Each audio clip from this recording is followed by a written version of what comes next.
Hey, everybody, welcome to this week's edition of Bobby Ruins Marketing.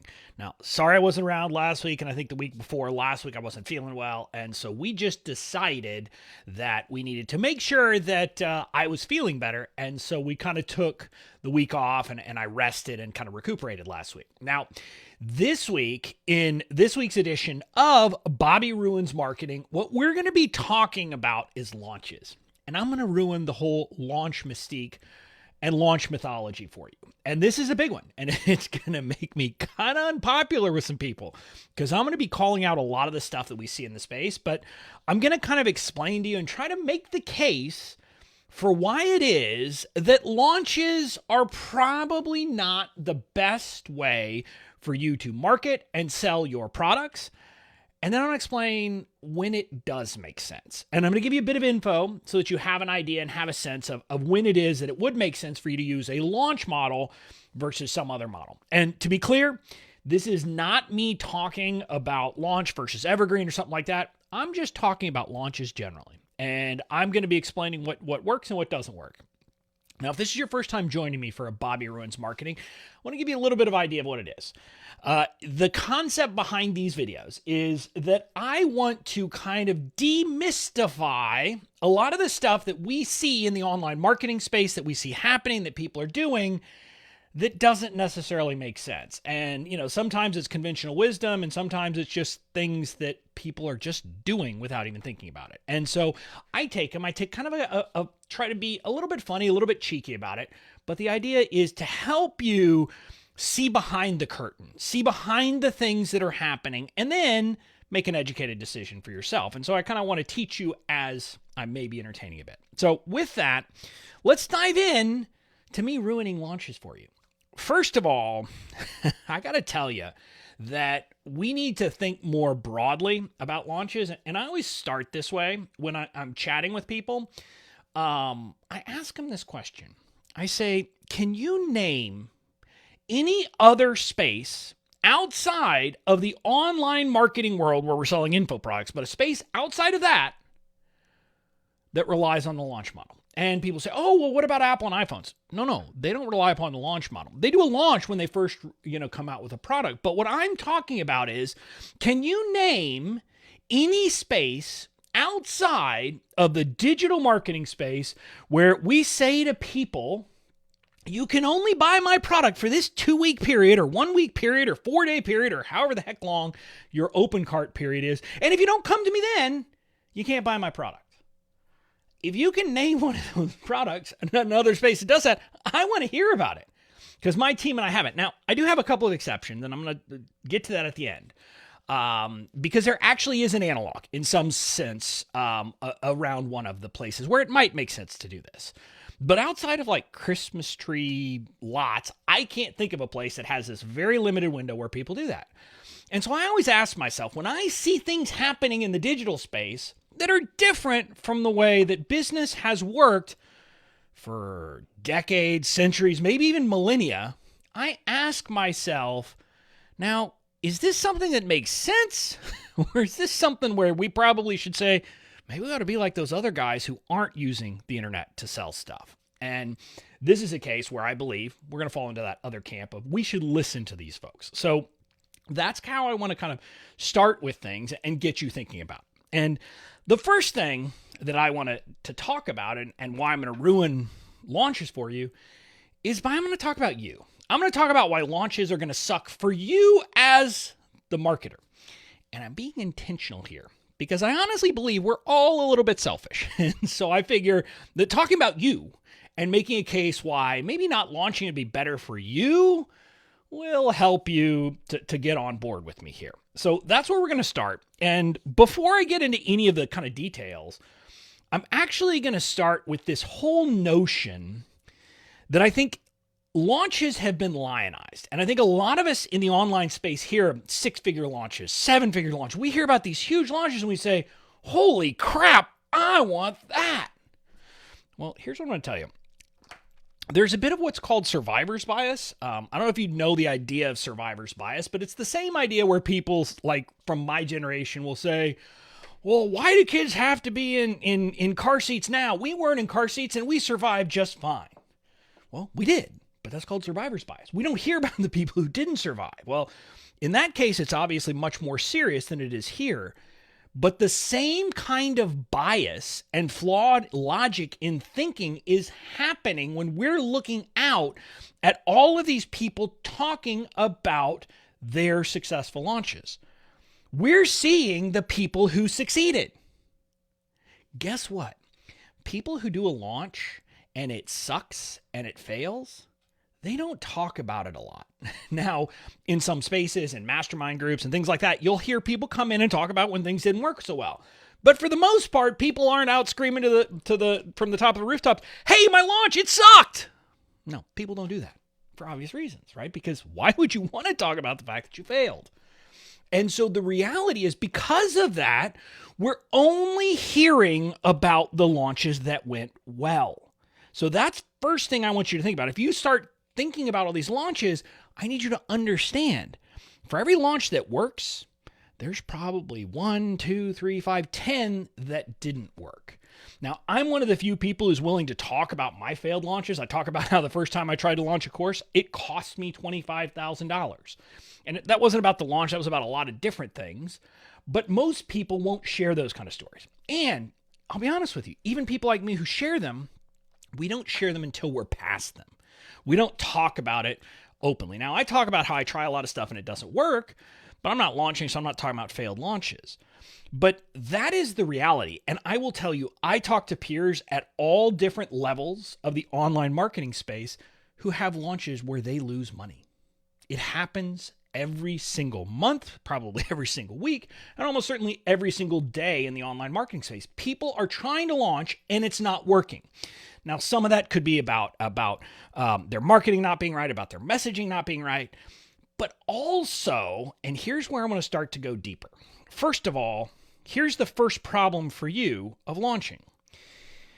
We hear all this stuff about how we as entrepreneurs need to focus on our numbers. We need to know things like earnings per lead and cost per lead and show up rates and conversion rates and all of those numbers. Now, I don't love doing that analysis. I can, but I get the point of it. I get the idea behind it.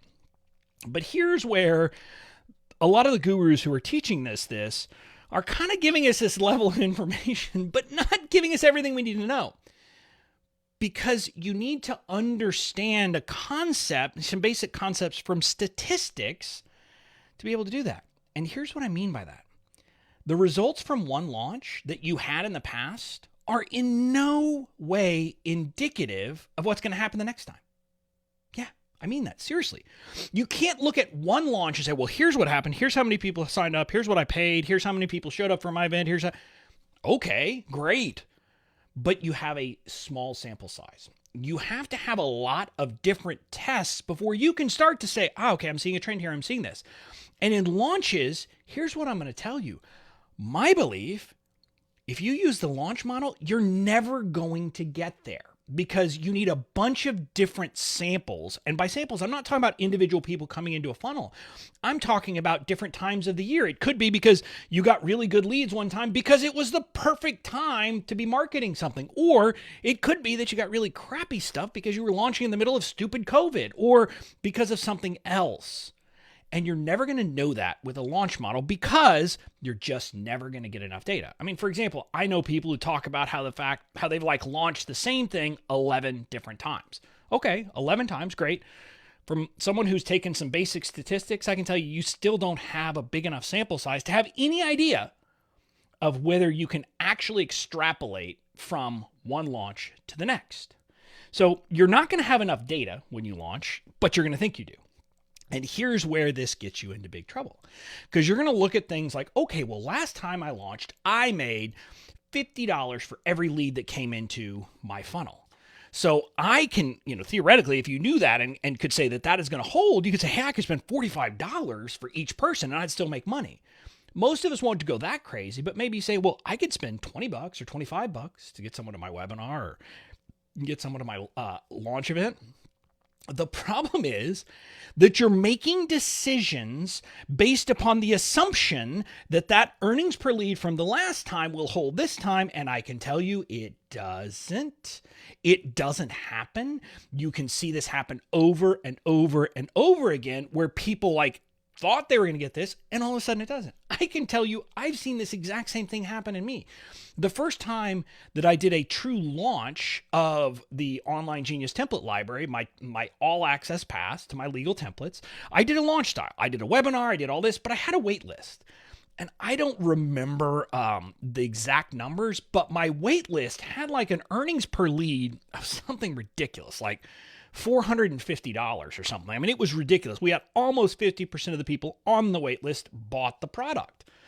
And so I, again, being the good marketer, I had seen this data. I said, ooh, okay, people on my wait list are worth a lot. So I should really focus on my wait list. And the next time around, I put more effort into my wait list. I actually warmed people up, which I hadn't even been doing separately, but literally had emails just to wait list people. And then my earnings per lead for people on my wait list that next time was like under $100. Now, that's not a bad number, but if I had been assuming that I was going to make $450 and all of a sudden it's below $100, that's going to be a problem. And you're going to see that happen over and over again because you're not collecting enough data from any individual launch or any series of launches to actually make reasoned judgments. So that's kind of the first thing. Now, second, and here's what I want to talk about. I hope you don't run away scared because I'm going to talk about a law of numbers here. It's called Benford's Law. I've talked about things like the 80-20 rule before. I've never talked about Benford's Law before, but Benford's Law is this very interesting concept. And you're going to hear it and you're not going to believe me, but I'm going to tell you it's true. You can look at it across data sets anywhere in the world and you'll see this is true. Benford's Law basically says this. When you look at a data set, kind of any grouping of numbers, what you will find is that when you look at the number it starts with, so the first number in a number, if it's in the millions, it's that first number. If it's in the hundreds, it's that first number. Whatever the first number is, it will generally start more frequently with 1 than any other number, and then 2, and then decrease from there. And the reality of that is that it means that the chances are that within any kind of number, in hundreds and thousands and tens of thousands, in hundreds of thousands, about 50% or more of the time, your number is going to start with either a 1 or a 2. What does this have to do with launching, you might be thinking? Well, let me tell you. What it means is wherever your order of magnitude is, so if you're someone who is looking and expecting a 5-figure launch, I mean, that's kind of your realistic numbers. It's going to be somewhere in the 5 figures.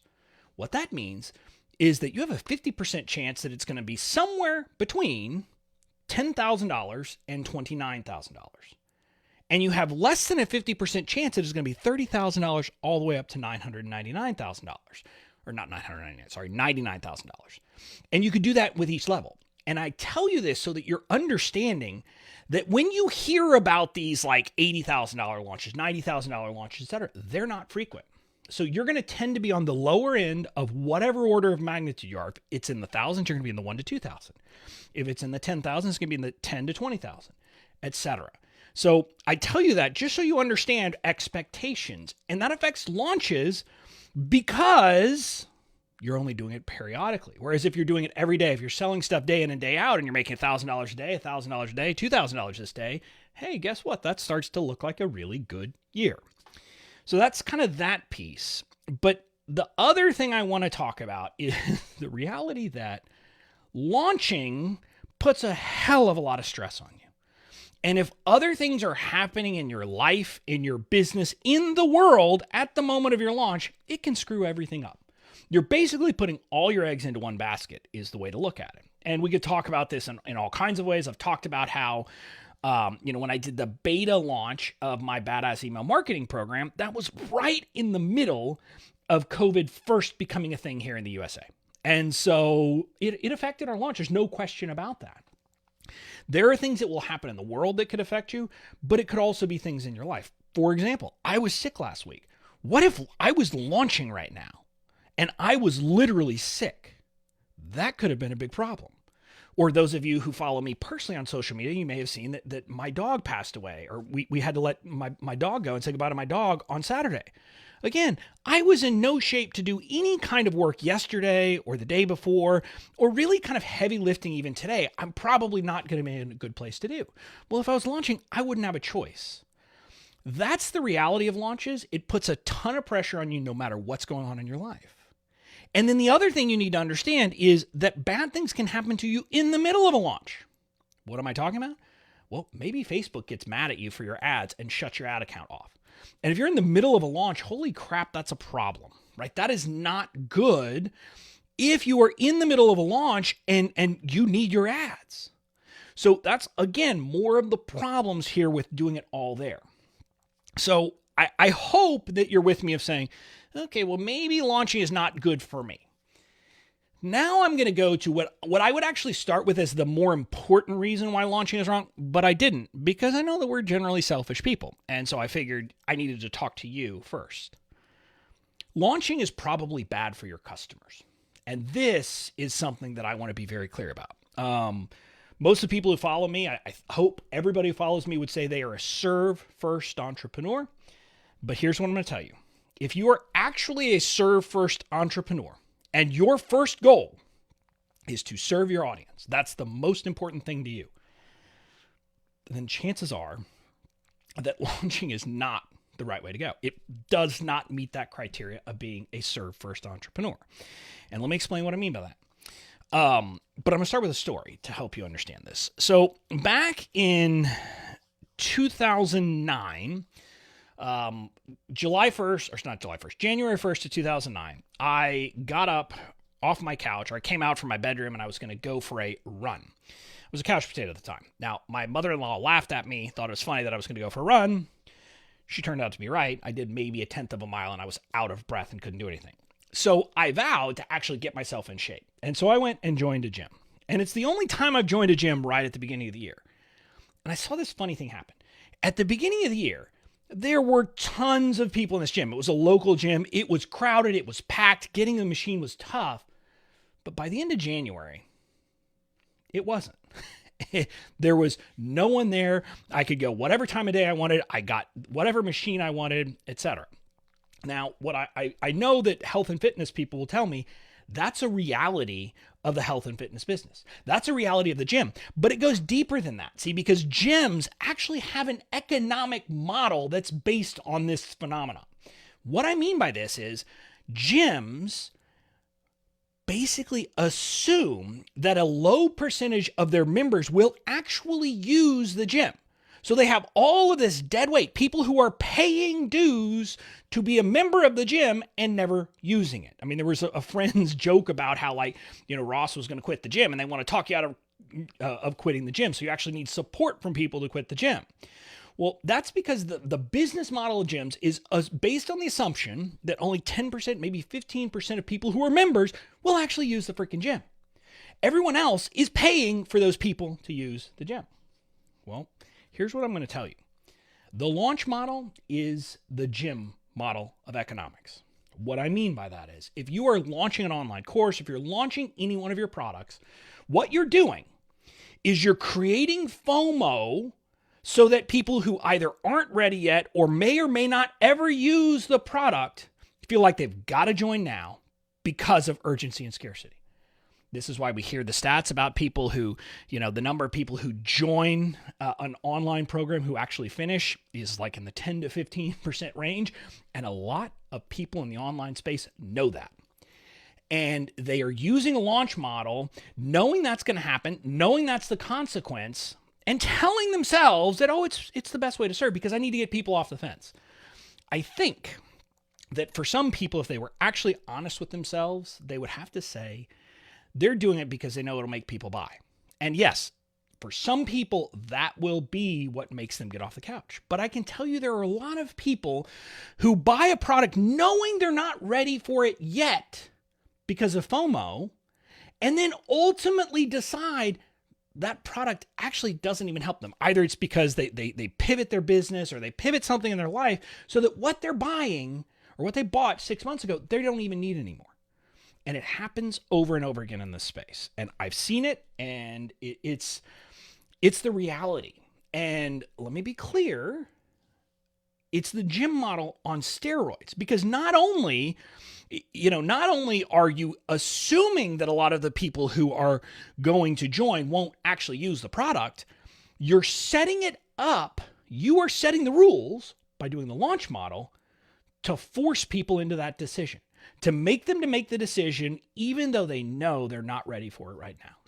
And so I would say that's not the best way to serve my community. On the other hand, of course, you're also not serving the people who find out about you like 2 weeks after you close your launch, because they then can't buy from you. I mean, imagine if you went into like an Apple store and said, hey, I want to buy an iPhone. They said, no, sorry. So what do you mean? It's sitting right there. Oh yeah, I know it's there, but we only sell it, 2 weeks a year. I mean, you would think that was nuts. You would say, well, I'm not going to do business with Apple. I'm going to go do business with someone else. And yet what we're doing with the launch model is that day in and day out. And so, again, I'm just going to tell you that's not the best way to serve your people. So what we've talked about here, hopefully you're with me so far, that the launch model is not really good for you. It's probably not the way to get the best results. It's going to lead to chunky income. You probably won't get huge numbers, and you have a bunch of other problems. But it's also not good for your people. And so if that's the case, most times, I have to ask this: does it ever make sense to launch? And here's where I'm going to give my caveat. Yes, it does. There can be some circumstances where the launch model makes sense. What we know is, number one, that the benefits need to outweigh the costs.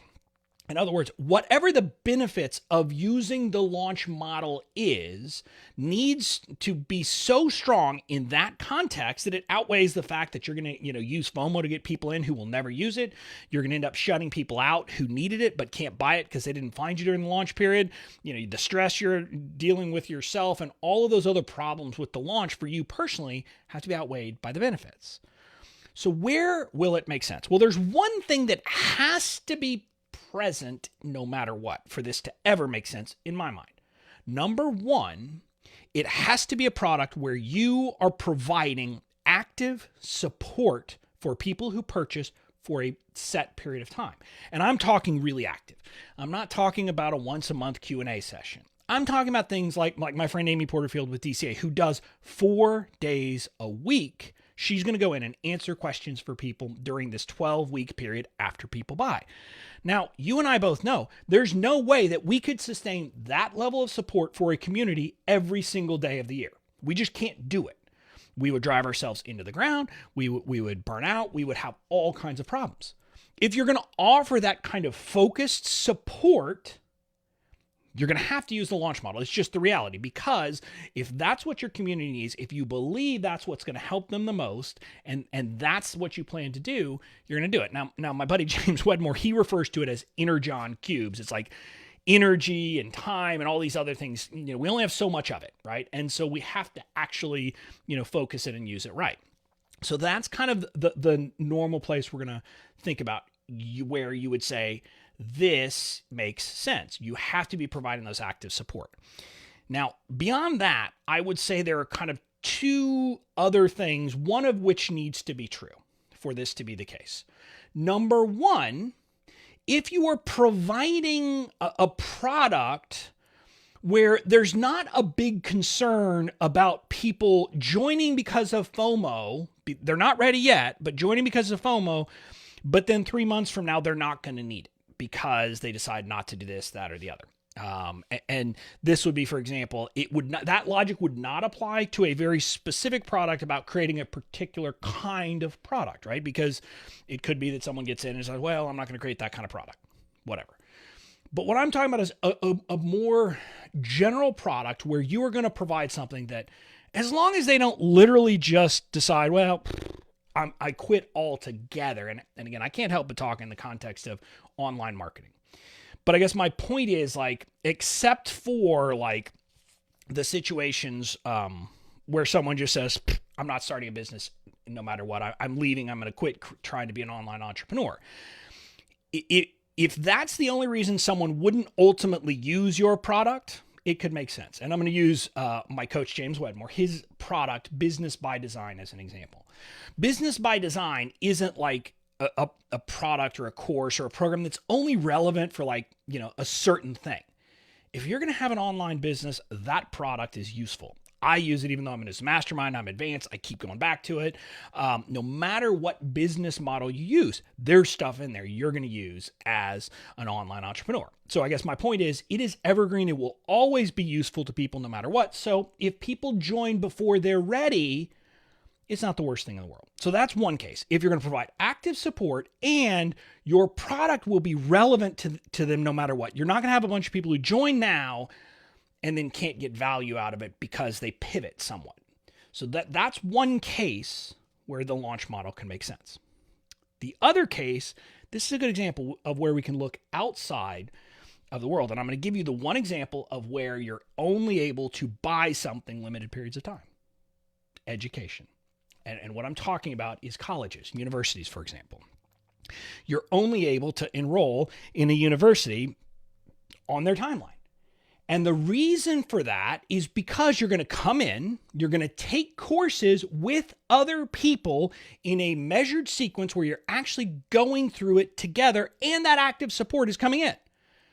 This is where if you have a drip model course where you're literally going to come in and you're providing active support to people on a regular basis, and people going through it together helps and is a benefit to your people, then in that context, launching makes sense, right? Because you're going to launch, you're going to have cohorts, if you will. You're going to have the class of 2020, or maybe you'll have like the spring class of 2020 and the fall class of 2020. Whatever your particular model is, but if people are going through it together and you want the questions to be kind of as people are going through it together, not like people all over the course. And by the way, let me be clear. I'm not saying you want it for you. I'm saying you make the determination that that's what's best for your students. If you can make that conclusion, that that's what's best for your students, then do it. Launch it, use cohorts, etc.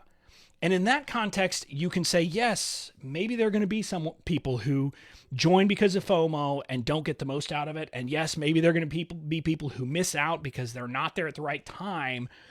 But the collective benefit, the best way I can serve my audience writ large is by taking people through this in cohorts together to get the most value. So those are the two contexts, because what I would tell you is, to me, like, you can overcome the problems for you about marketing it, the downsides for you of launching. The problem I have with launching for the most part is I don't want you launching unless you can make a case for why it is the best thing for your audience. Not just for you, but for your audience. If you say you are a serve first entrepreneur, you darn well better be serving first. And where I can see that coming up is basically where either FOMO joining is not an issue because it's a product that everyone is ultimately going to get to, or it's a place where realistically, even if people join because of FOMO, and even if that means some people don't get the most out of it, the logical way and the best way to serve everyone is in this kind of structured approach where you're going through it together. And so the only way to do it is with launches where people have similar start dates. So that's it. I know me talking about launches and saying launches are a bad thing will kind of make me unpopular with some people, because a lot of people love launching. And what I want to tell you is, I'm not saying that you have to pick any particular way to sell a product. I'm not talking about an evergreen versus live webinar. That's not what I'm talking about here. What I'm talking about is, do you have products available for people all the time or not? And for a long time with my template library, it was only available during certain limited cart open periods. And then I said, that makes no sense. Literally, it makes no sense. It was not serving my people, because people who need legal protection need it now. I mean, they don't need to wait 3 months or 4 months or whenever I'm going to open the cart. The only purpose of it was for marketing from my perspective. And I said, screw that. And what I can tell you is, since I changed that, the template library, from a launch model to an open anytime, people can buy it anytime they want, I've actually had way more sales. So it's been better for me. It has helped my business to go away from that. But that's because the product itself, so I don't want to say it sells itself, but it kind of sells itself. I don't need urgency. I don't need scarcity because the actual product and all of the other pieces of the offer are irresistible without forcing people to join when they don't need it. So I would encourage you to think about it, to look over and say, does launching actually serve my audience? And if it doesn't, don't freaking launch. Pick a different way to sell your product. So that's it for this week. I'll see you again next week.